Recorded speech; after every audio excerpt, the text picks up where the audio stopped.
Have you heard the phrase, debt is the root of all evils? Never get into debt. Debt is slavery.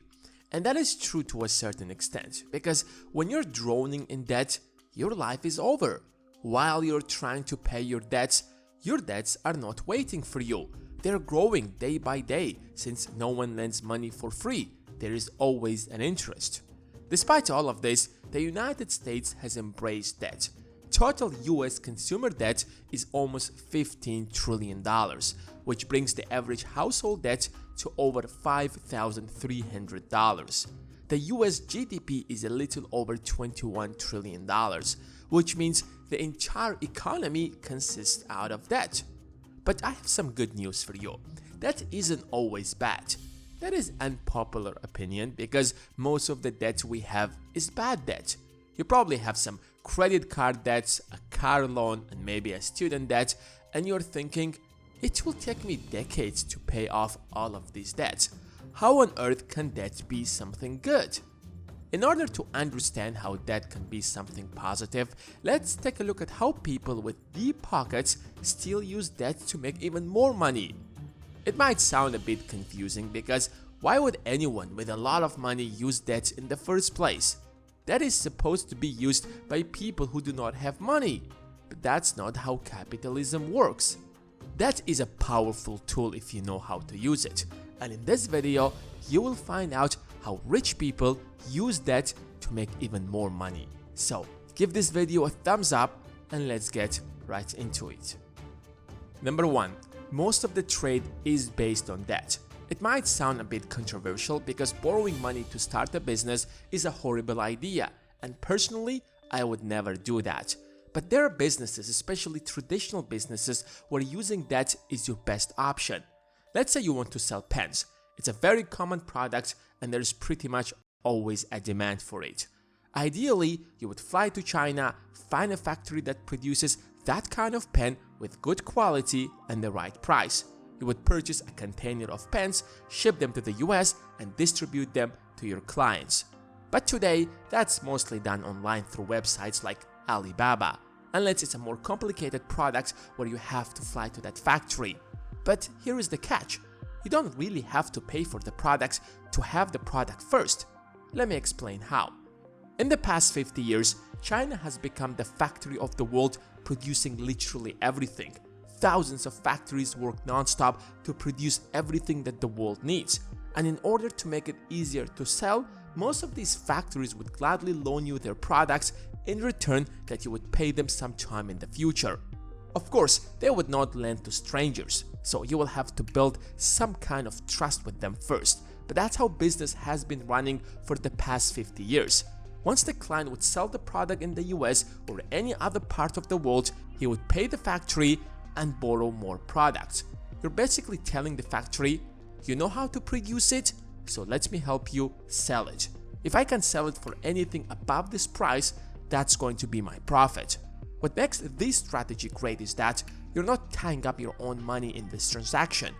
That's why selling is one of the greatest skills you can ever master. Number 2. Refinancing. Real estate debt is the best kind of debt because it's filled with loopholes. If you don't have a mortgage, then you're paying extra taxes.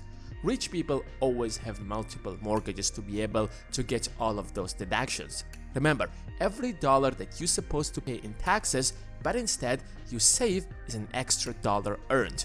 So that's another way rich people get richer. But let me give you a more practical way. This is how basically rich people get rich in real estate. Let's say you saved $200,000. That's a lot of money. But if we're going to be honest, that's peanuts. You can't even buy a house. Of course, you can't get a mortgage up to $800,000 since you have to make a 20% down payment. But here is the secret. Let's say you find a property that costs $500,000. It's in a bad condition and needs some or maybe a lot of renovation.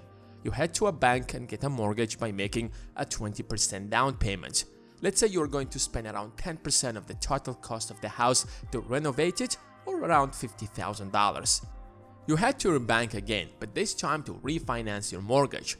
When you got your first mortgage, the value of that property was just $500,000 because it was in such a bad condition that no one wanted to live there. But since you have renovated it, now there are people who want to rent it out. So the market value of that property, let's say, rises to $700,000. Like the first time, let's say you're going to get an 80% mortgage, but 80% out of $700,000 is $560,000. $400,000 out of that money is going to go to your first bank that gave you the first mortgage. And let's deduct another $50,000 that you spent on renovation, and you're going to be left with an extra profit of $110,000.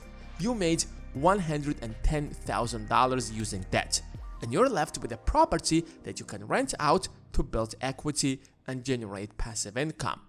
On top of that, you're going to avoid paying taxes because you have a mortgage. This is a very common practice among real estate investors. Can you really say after this that that is bad? I will leave that for you to answer in the comment section below. Number 3. Hedge funds. Hedge funds are made by the rich for the rich to make rich people richer, and they usually use unpopular strategies. Mortal people like me and you, we make our best efforts to predict which companies are going to grow and rise in value and invest the money we worked so hard to earn in hopes for these companies to grow. But hedge funds often use a completely opposite strategy. They try to make money when companies fall or go bankrupt, as it was with the case of GameStop. Although in that case, the internet challenged hedge funds and pushed them to lose over $13 billion. But how do hedge funds make money with debt? Let's say you expect a certain stock to decline like Facebook because you know that Apple, who produces the most popular smartphone, will announce next week that they will no longer let apps to track you like Facebook or Instagram track your online activity and make privacy their first priority, which will greatly damage Facebook's business model.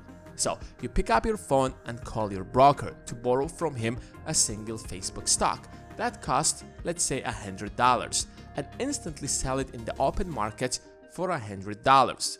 Congrats! Now you have $100 in your pocket, but you still owe your broker one Facebook stock. Let's say you are right, and next week Facebook stock price drops to $70. You use that $100 to buy one Facebook stock for $70 since the price dropped and return it to your broker and pocket the difference. Congrats! You've made $30 out of a fall of a stock. It sounds simple in theory, but it's extremely difficult and risky in practice. What happens if you're wrong? What if the price doubles overnight?